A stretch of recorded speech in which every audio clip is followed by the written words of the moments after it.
actually go back to Dee Akers, who presented me this award on behalf of Youth Asia, because you asked me about the world, and there are a few women like Dee around the world who are doing a huge amount of good. People, they're famous amongst people like me who know about her and admire her, but they're not as famous as they should be for the work they do.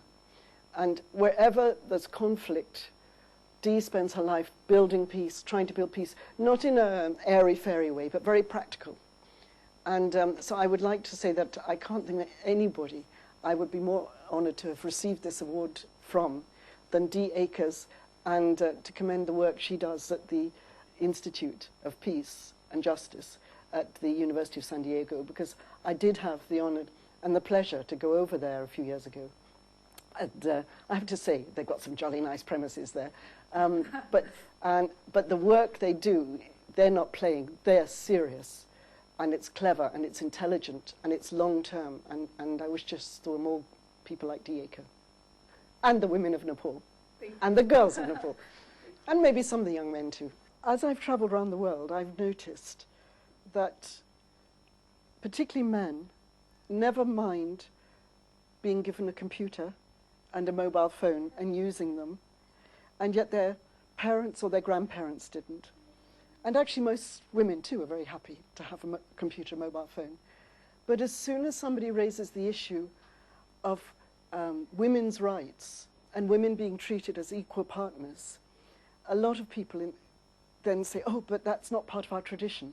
But nobody seems to grumble about changing tradition and using computers, driving cars, mobile phones. So I think sometimes people say things are tradition and can't be changed, and yet traditions adapt. The sort of societies that succeed are dynamic societies where they are adapting to change, keeping the best of the cultures, but adapting. And I think that's important. And it was brought home to me, actually yesterday, I sat in on a workshop. I'm here this time on a visit, which has been organized by the International Center for Journalists, an American organization, and in conjunction with the UN Alliance of Civilizations and Common Ground. And it's to do with training media, which is very appropriate because, of course, Youth Asia is focused on young people learning about media.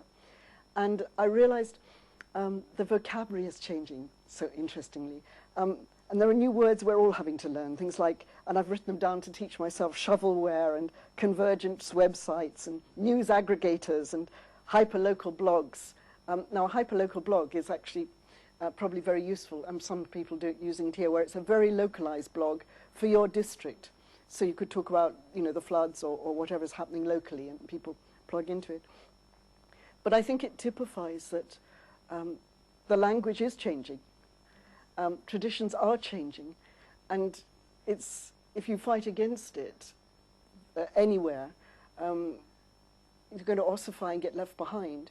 And yet, at the same time, it's terribly important to keep the things that you really are good cultural aspects. What an honor to be given the opportunity to present Leslie Abdullah with the today's Youth Asia Excellence Achievers Award. Of all the people that I've met working worldwide, and we've met in different situations in different countries, I've seen what you do on the ground, I've seen what she does on the ground, and I think that this is a statement to what's best in people and what can be done when we think globally but act locally. Around the world, women are the leaders in terms of building peace on the ground, worldwide, without a doubt. And we've had a chance to explore that together. And it's that magic that women have to be able to overcome opposing viewpoints, parties, issues, not to be drawn into being only what they've been taught to be, but somehow seeing that possibility of what more they can be. And your work, Leslie's work, has been that kind that models the best of what we can be. I mean, she once worked in advertising and transformed herself into this global person who actually works on the ground, inspiring, collecting stories. She both documents and gives people opportunities, and that's a tremendous difference. Her leadership internationally is with international organizations that can have the power, the impact, and need to be guided, or they get lost in what they're supposed to be doing. She remembers what the UN resolutions are that really speak out about how women should be in peace negotiations, how they should be supported in their work to get the laws that will give them their rights in local governments, in national governments.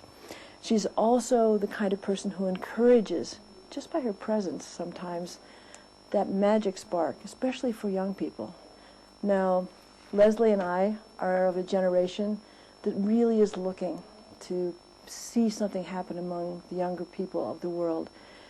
And the model that's being given by this presentation today, this is an organization, Today's Youth Asia, that looks and models and creates the best of what can come, but doesn't throw away the older generations who have been trying in our own way to do this. And so it is such an honor to recognize you on behalf of young people, and I know that you inspire and create and make possible so much more in the world. In the world, there seems to be this pulling apart of people re-identifying with something small in themselves, not about what's big in themselves, not about their connection to humanity, not what we have in common, but what makes us somehow distinct, and then we get so defensive about it. And I think that Leslie and Today's Youth Asia and this award today symbolize that we have to go back to our true humanity and what's the best in all of us. Thank you for watching us. Please send us your feedbacks at mnpgtv@gmail.com. See you next week.